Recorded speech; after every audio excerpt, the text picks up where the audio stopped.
Assalamualaikum warahmatullahi wabarakatuh. Apa kabar sobat sekalian? Jumpa lagi di channel Enerpol. Kali ini kita akan membahas berita hangat, yaitu tentang Rizal Ramli yang sebut ada korupsi dalam proyek IKN. Gila, markup bisa sampai 100 triliun ya. Dan ini yang patut kita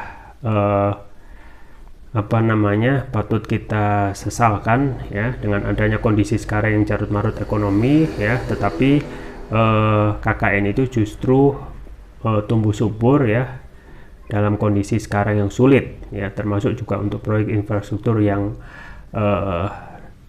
sangat menggiurkan, yaitu IKN. Ini sesuai yang dilansir oleh wartaekonomi.co.id. Langsung saja kita baca dan kita ulas. Warta Ekonomi Jakarta, ekonom senior Rizal Ramli mengemukakan pernyataan yang cukup ngeri-ngeri sedap. Rizal rupanya membahas soal dugaan markup anggaran pembangunan IKN Nusantara yang mencapai ratusan triliun.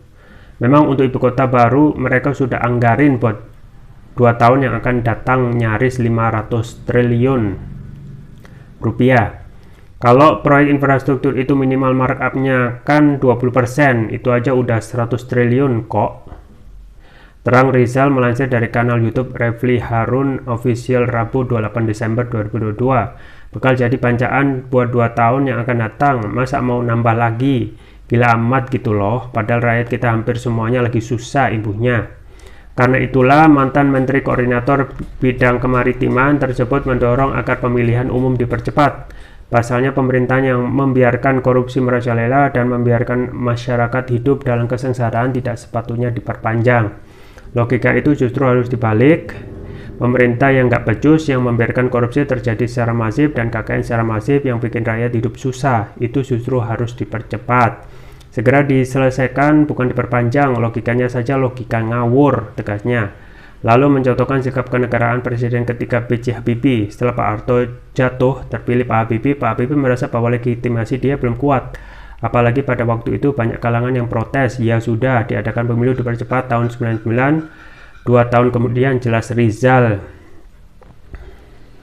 Ternyata istilahnya dukungan terhadap Pak Habibie jauh berkurang, tapi beliau hebat, beliau negarawan. Pak Habibie memutuskan tidak maju lagi di pemilihan presiden di MPR lanjutnya. Karena itulah kembali Rizal mendorong untuk pemilu dipercepat, apalagi di negara dengan sistem parlementer yang begitu korup dan membiarkan masyarakat hidup dalam kesengsaraan. Ya itu ya sobat sekalian, dengan dugaan adanya korupsi dan itu menjadi rahasia publik, rahasia umum ya, tentang proyek yang multi years dan sangat menggiurkan nilainya, yaitu sampai ratusan triliun. Dan ini ya terjadi dugaan ya, dan memang harus dibuktikan. Tetapi untuk hal-hal proyek yang strategis seperti ini dan mendatangkan banyak investor dan nilainya sangat menggiurkan, maka wajar ya, ini salah satu yang menjadi dalam tanda kutip bagian bagaimana untuk mengamankan IKN itu bisa berlanjut bahkan hingga setelah selesai pemerintahan Presiden Jokowi. Karena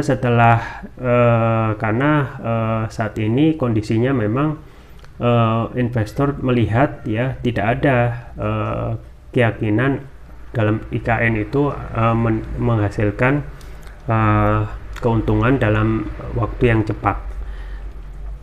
Ditambah lagi ya kepastian untuk proyek ini dilanjutkan tentu saja tergantung dari pemerintah selanjutnya, dan pemerintah selanjutnya ini yang saat ini memang sedang dikejar-kejar untuk pastikan rezim yang berkuasa tetap adalah rezim istana saat ini. Orangnya bisa berganti tetapi kekuasaannya ataupun rezimnya sama. Aktornya berganti tetapi rezimnya akan terus sama, dan juga tentu saja melanjutkan ya proyek-proyek strategis seperti IKN.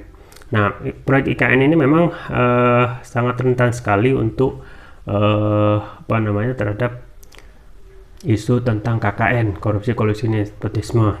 Dan KKN ini sendiri sudah terlihat sangat subur ya pada rezim ini ya. Itu terlihat dari peningkatan ya jumlah korupsi yang dilakukan oleh koruptor, dan tentu saja dalam sistem ini sistem hukum yang dipakai yang sangat ringan itu menyebabkan orang itu melihat tidak begitu menakutkan ya ketika seseorang itu ditangkap, ditahan, bahkan dilakukan OTT ya. Bahkan ketika seseorang itu memakai jaket oranye di KPK bukan terlihat sesuatu yang menakutkan. Nah, ini persoalan serius ya. Dan kita ketahui kadang persoalan ini ya ditutupi dengan isu-isu yang tidak masuk akal ya, isu tentang radikalisme, seakan-akan radikalisme sebagai musuh bersama ya, padahal itu semuanya tidak real. Tetapi yang real adalah tentu saja potensi KKN, termasuk saat ini yang tumbuh subur, terutama untuk proyek IKN yang sangat menggiurkan saat ini. Ya, itu saja yang bisa saya sampaikan. Semoga bermanfaat. Jangan lupa like, share, dan subscribe. Sampai jumpa lagi. Wassalamualaikum warahmatullahi wabarakatuh.